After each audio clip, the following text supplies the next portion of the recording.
G'day to all my friends and family, and welcome to this episode of Jim's 5am Club. I'm down here at Circular Quay on the International Passenger Terminal. Finished work early today, so I've made some time to do a book summary and to go through and deliver another learning where possible. In case you're not aware, I'm currently working on that building site over there. It's called Circular Quay Towers, and it's been purchased by Salesforce.com, a magnificent building well over 280 metres tall, and definitely the tallest building down here at Circular Quay. So what are we going to do today? What are we going to learn? I thought I'd do a book summary today on food, on dieting, given that it's something that's troubling all of us to a certain extent. I don't think there's ever been a period in my life where my dietary intake hasn't been a challenge or an issue.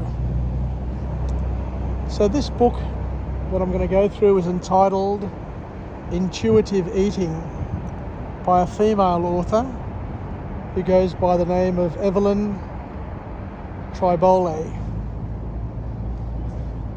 So this book is going to basically go through and identify a few issues and try and debunk some of the many myths that surround eating that trouble us from time to time, and to make it a little bit more welcoming, and to balance the discussions that we have, that it's not just one-sided and lopsided, but to make sure that we have a balanced view in terms of eating and dieting, and not to feel too bad about it.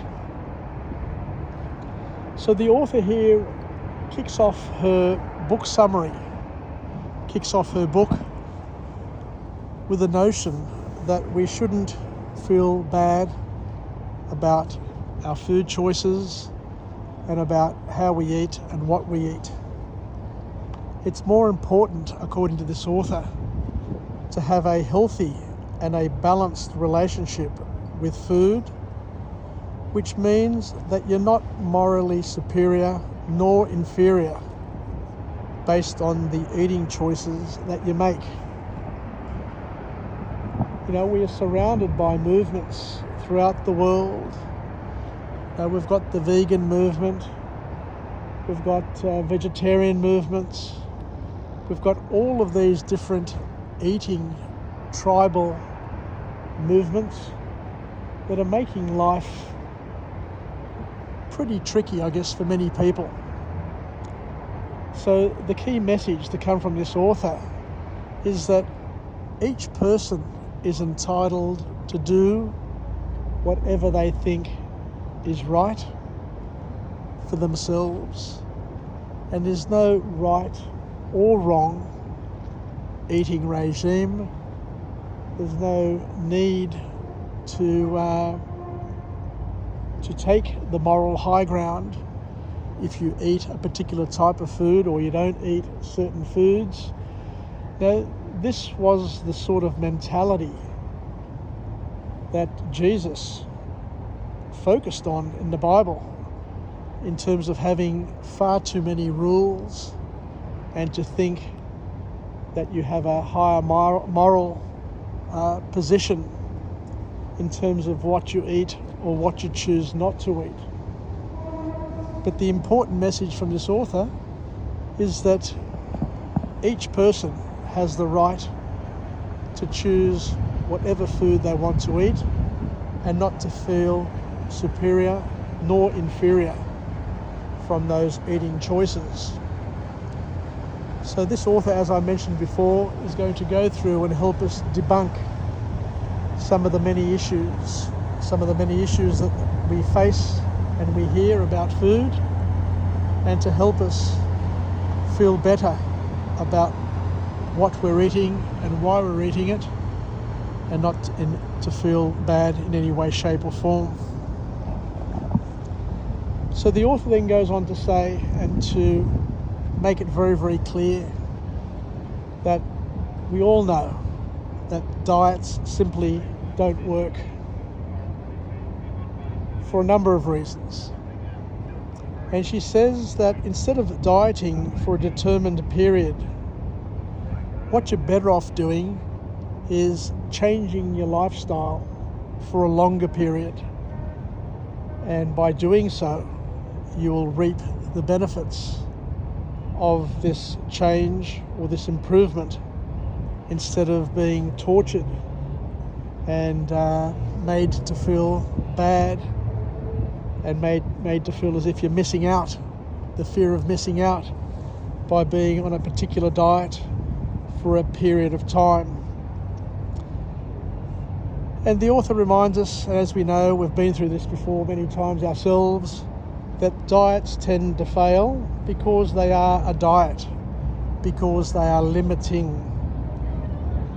People can't stick to them, as it is counterintuitive to eat against our appetites. You know, you can't fight your surge in appetite. You know, you've got to listen to your body, is what the author is suggesting.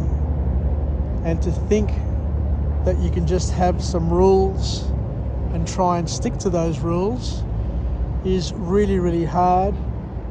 And as we said, it's like swimming against the tide.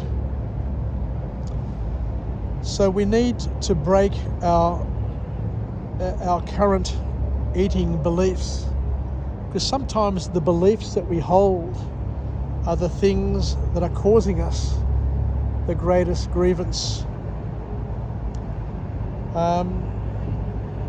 Because we need at certain times to be comforted and nurtured by foods, because at the end of the day we are emotional people, we are emotional beings, and those emotions surge through our bodies at certain times, and no matter how strong your will is, there are times where you're just going to empty that packet of Tim Tams and not be able to hold yourself to the one that you said that you were going to eat when you first heard that ripping of the packet of the plastic.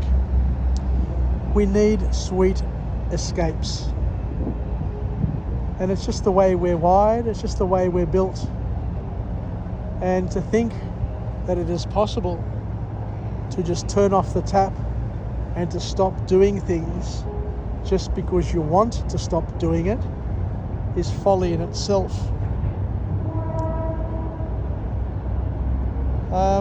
The important thing that the author says here is that we need to go for a nutritional route and to pick the best options when we're eating, to understand that we all have options, and we can't just limit those options to one or two things.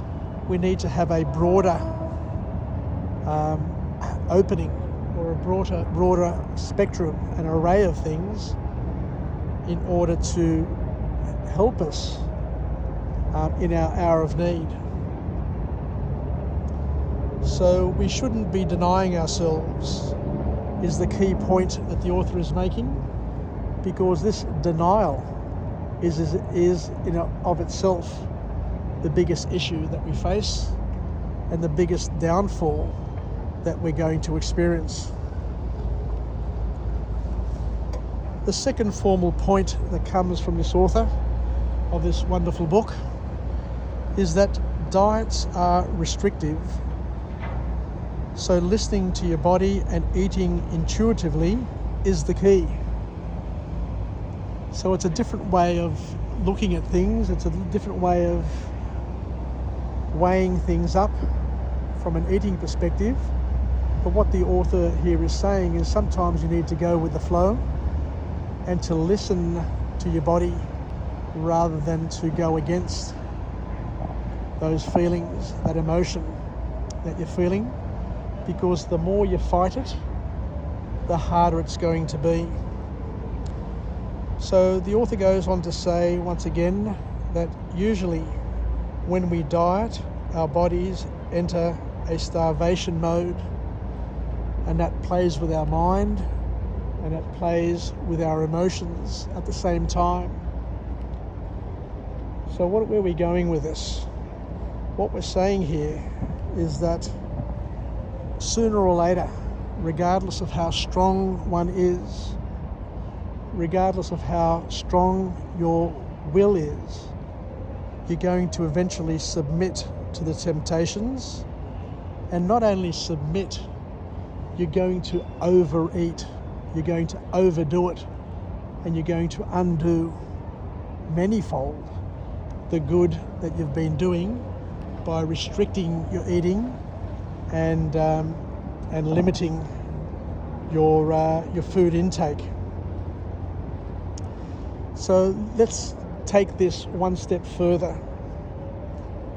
So the author here is saying that we mustn't allow our bodies to go into our starvation mode, because what happens is once your body is in a starvation mode, we start to panic as humans, because we are wired for survival, and we will do whatever it takes in order to survive, which is a key point. And to do whatever it takes means that you're going to overeat and overcompensate when your willpower is at its weakest. We need to understand that willpower is strongest at the beginning of the day, just after you wake up, and throughout the day tends to wane and to reduce over time as you go through and make decisions throughout the day. So too, your willpower begins to wane and begins to reduce, and it's only just natural for it to be like that. So the next point that the author makes is something which is new and different. I wasn't quite aware of this, but what the author says here is that our gut, our microbiome, is deeply linked to our brain, and we are, as we said before, wired to survive. So not only is our brain wired to survive, but our gut is also part of that survival mechanism. Excuse me for that. So the author goes on to say that our gut knows what it needs and when it needs it. The problem that we all face is that we have a messed up gut. Before I continue, I just want to let you know that the freshwater has been brought out of decommission and has been recommissioned to do this run from Circular Quay to Manly. Over the past few weeks, we've had some massive storms here in Sydney Harbour, and it became increasingly obvious that in order to cross those massive swells there at the harbour heads, you need a much bigger boat, a much bigger ferry, a ferry like the one you see there in the middle of the frame, to be able to manage those treacherous waters, rather than have these tiny ferries try and go back and forward to Manly time and time again. Whilst doing it this way is more efficient, doing it that way with the big ferry is far more safer and far more effective. So let's get back to our book summary. So what we've learned here from this author is that our gut, our microbiome, is deeply linked to our brain, And as we are wired for success and are wired for survival, it's important to understand that our gut knows what we need. Or should I say, our healthy gut knows what it needs. The issue that we face is that our gut is first of all messed up. So we need to work out and sort out our guts first, our gut. And to do this, what the author is saying, pardon me for the cough, what the author is saying is we need a food journal and to write down our hunger levels from 1 to 10 every time we eat. And our hunger levels after we can finish our eating. Because what we need to do is we need to try and identify and see the patterns that drive us, the patterns that bring us undone, and identify our needs and our triggers. And it's only by doing this, it's only by having a food journal that we're able to heal ourselves and to work out what we need and when we need it, what triggers us, and how to then work out strategies and tactics to counter those unproductive triggers. So food, the last point that the author comes up with is that food is a moral concept. So don't allow yourself to have it. Food is a fuel. It's neither good nor bad. And in moderation, all foods are fantastic for you. As the Greeks once said, as Aristotle, the great Greek philosopher, once said, pan metron ariston, which means everything in moderation. So there are advantages of quelling our hunger pangs, our cravings, by just having some of those things that we desire. So don't waste too much time with negative emotions, is what the author is trying to tell us. Just weigh the options that you have. Ensure that you have options, some healthy options, and to not overeat, not to overindulge, and to make the most of what you have when you have it, and not to deny yourself, not to continually deny yourself, else you'll end up hating your life and you'll hate all of those around you because you feel as if you're missing out. So we shouldn't be brought to the situation where we feel like that, I guess, is the bottom line from this author. So thank you very much, everybody, for joining me on this episode of Jim's 5am Club. I'm about to head off home, jump on the bus, head off home and commence my Saturday, my weekend, and see where it leads me.